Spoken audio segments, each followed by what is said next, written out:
Without further ado, however, here is our conversation with Edmonton Oilers owner Daryl Katz. Well, Daryl, thank you for joining us, but I'm going to start with a pretty tough question.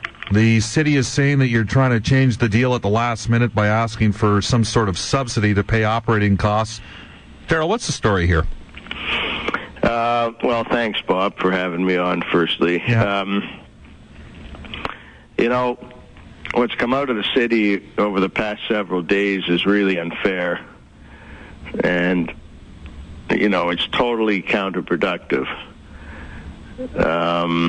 This deal has always contemplated a mechanism to offset capital and operating costs. Just like the Pittsburgh Penguins have and just like the Winnipeg Jets have. In the New York City framework, that mechanism was a casino gaming arrangement that the city committed to help facilitate. Now, you'd have to ask the city what they've done in that regard, but it hasn't materialized, and, we can accept that that's fine, but when it didn't happen, it didn't mean we dropped it. We started looking for an alternative mechanism to fill the hole, but it is certainly not a new concept. It's always been there, and to suggest that I've tried to change the deal at the last minute is, really unfortunate. The fact is, I'm trying to save the deal by finding a way to make the economics work for both parties. If the city didn't like the idea of a subsidy via gaming, which is effectively how it's been done in Winnipeg and Pittsburgh and elsewhere, all they had to do was say so and maybe suggest some ideas of their own. We're joined by Edmonton Oilers owner Daryl Katz here on Oilers Now. Daryl, I get that, but there are some members of City Council, and we're going to hear a little bit later on from one of them, Brian Anderson, but there are some members of City Council caught off guard by the news. First off, to be frank, there should never have been any news. The information was part of a confidential ongoing negotiation and a confidential briefing to council. It didn't come from us, so you have to ask, really who leaked it and what they were trying to do by facilitating such a leak. But to answer your question, we are engaged in a process with city administration and with the mayor. I feel badly that some members of council were caught off guard, but it's really not our responsibility to brief council, and it would just not be appropriate for us to do so given the process that the city's established. We're joined by Oilers owner Daryl Katz, 630 CHED, Oilers Now, Edmonton sports leader.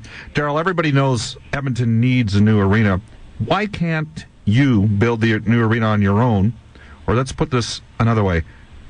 Why should the city invest in the project? Well, you're quite correct, Bob. Edmonton needs a new, modern, multi-purpose sports and entertainment venue. In fact, the Capital Region does. Rexall Place is too small. It's too old. It can't sustain the National Hockey League for the long term. There's only one NHL arena in Canada built entirely with private funding that hasn't been a disaster, and that's ACC in Toronto, where they have Canada's largest media market and both an NHL and an NBA team. Everyone else has lost their shirts, their buildings, and their teams. So this has to be a private-public partnership, and that's very well established in small markets in the various professional sports leagues. So the question becomes, why should the city invest public money in this project in Edmonton? The first thing to understand is, in our model, the city will own the arena, not me. But that's not a reason to invest. Here's the reason. Edmonton needs this new arena with or without our participation. With the Oilers and our investment, the cost of that arena is shared.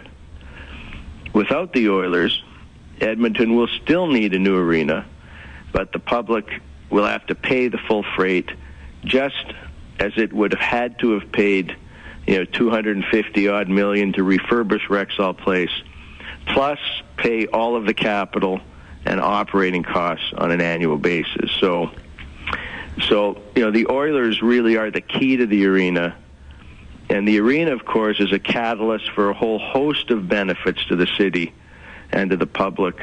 I would have to say that the biggest risk facing the city is the risk that we won't be able to reach an agreement, and it'll have to build a new arena all by itself. Beyond that, they're making a relatively small investment in what amounts to a piece of public infrastructure that it will own in return for securing the NHL for 35 years, and have a catalyst project to drive billions of new investment and tax revenue, in addition to this new iconic landmark for the city. Let's not forget, Bob, we spent a lot more on the 23rd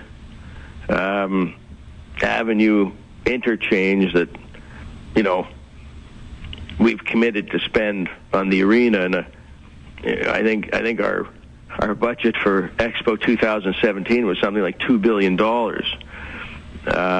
In all fairness, I think the arena deal offers a pretty good risk-return profile for the city, if we can do it together. Yeah, I know we've hit on the Terwilliger Rec Center, how much over budget that went, and how much the 23rd interchange went over as well, and it's remarkable how people seem to be focused on an incredibly polarizing issue. We're talking to Daryl Katz. He is the owner of the Edmonton Oilers. This is Oilers Now, 6:30 CHED, Edmonton sports leader Bob Stauffer in studio. Daryl, a question I have for you. Are you still optimistic about things? Well, Bob, I'm an entrepreneur and I own a hockey team, so I guess I have to be optimistic.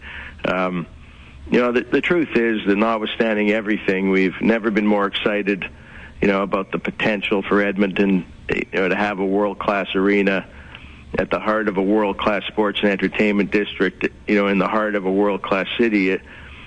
It's such a great project, and it makes so much sense. I can't help but be optimistic. And, this is not the first deal I've done, and I can tell you it's always darkest before the dawn. So I really believe that if we all just focus on our mutual best interests, rather than worrying so much about what the other guy might be getting, we could get this deal done in no time. Daryl, thank you for your time. Thank you, Bob, and I hope you're doing well and staying away from those potato chips and energy drinks. Yeah, I had to slide that in. I just had to, Bob. Thanks a lot.